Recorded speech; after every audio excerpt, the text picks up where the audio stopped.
नमस्कार दोस्तों, आज की हमारी कहानी है एक पिता की सीख बेटी के लिए। खुशबू का विवाह रामनाथ जी ने बहुत ही भव्य तरीके से किया था। अपनी सामर्थ्य के हिसाब से उन्होंने बहुत कुछ दिया। बीमार पत्नी के कहने पर उन्होंने खुशबू की शादी थोड़ी जल्दी कर दी, वरना बेटियां तो इतनी प्यारी होती हैं कि उन्हें कौन विदा करना चाहता है। पर यही रीत है, राजा जनक को भी अपनी बेटी विदा करनी पड़ी थी, तो हम कैसे बेटी को अपने घर रख सकते हैं। अपनी हैसियत के हिसाब से रामनाथ जी ने बहुत कुछ दिया था, लेकिन बेटी के ससुराल वालों का चेहरा देखकर लग नहीं रहा था कि वो खुश है। खुशबू की माँ कह रही थी कि हाय, मेरा दिल बैठा जा रहा है। जाने कैसे लोग हैं, फूल सी बेटी दे दी, फिर भी चेहरे कैसे बना रखे हैं। जाने कैसे रखेंगे मेरी बेटी को। विदाई के बाद रात आँखों में ही कटी। रोहन का भाई पगफेरे की रस्म के लिए खुशबू को लेने गया। अब खुशबू अपने मायके में थी, अपने घर में जिसमें उसने पहली बार आँख खोली थी, चलना सीखा, सपने देखे। बचपन से यही सुनते आई थी कि तुम्हें पराए घर जाना है। उधर ससुराल में सबने कहा अब यही तुम्हारा घर है, लेकिन अपना सा क्यों नहीं लग रहा था ये घर। माँ के आंचल की महक क्यों नहीं है इसमें। ऐसे ही सवाल खुशबू के अंतर मन में चल रहे थे, पर जवाब किससे मांगे। विवाह के बाद पहली बार मायके आई बेटी का स्वागत सप्ताह भर चला। सप्ताह भर बेटी को जो जो पसंद है वो सब किया गया। वापस ससुराल जाते समय पिता ने बेटी को एक अति सुगंधित अगरबत्ती का पैकेट दिया और कहा कि बेटी, तुम जब ससुराल में पूजा करोगी तब यह अगरबत्ती जरूर जलाना। माँ ने मंद स्वर में कहा, बिटिया, प्रथम बार मायके से ससुराल जा रही है तो क्या कोई अगरबत्ती जैसी चीज़ देता है।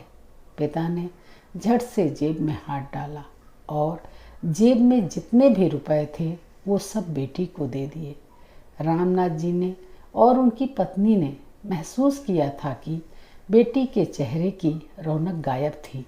वो एक ही रात में पराई सी हो चुकी थी, वरना जो एक बर्थडे पार्टी से आते ही पूरी रामायण सुना देती थी, वो आज ससुराल से आकर चुप क्यों रहती।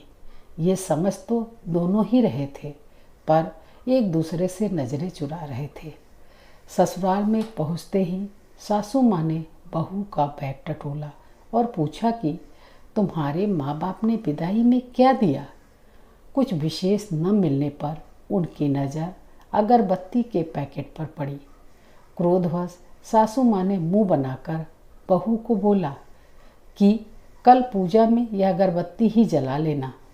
सुबह जब बेटी पूजा करने बैठी, अगरबत्ती का पैकेट खोला तो उसमें से एक चिट्ठी निकली। लिखा था, बेटी, यह अगरबत्ती स्वयं जलती है मगर संपूर्ण घर को सुगंधित कर देती है। इतना ही नहीं, आजू बाजू के पूरे वातावरण को भी अपनी महक से सुगंधित और प्रफुल्लित कर देती है। हो सकता है कि तुम कभी पति से कुछ समय के लिए रूठ जाओगी या कभी अपने सासू या ससुर जी से नाराज हो जाओगी, कभी देवर या ननद से भी रूठोगी, कभी तुम्हें किसी की बातें सुननी भी पड़ सकती हैं या कभी आस पड़ोस के लोगों के बर्ताव पर तुम्हारा दिल खट्टा हो जाए। तब तुम मेरी ये भेंट ध्यान में रखना, अगरबत्ती की तरह जलना।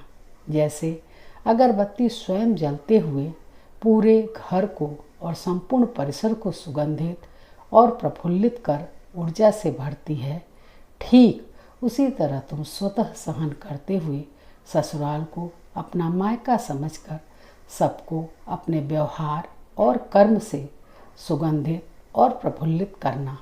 बेटी चिट्ठी पढ़कर फफक फफक कर रोने लगी। सासू माँ दौड़ कर आईं। पति और ससुर जी भी पूजा घर में आ पहुँचे, जहाँ बहू रो रही थी। अरे, हाथ जल गया क्या? पति ने पूछा। क्या हुआ, यह तो बताओ। ससुर जी बोले।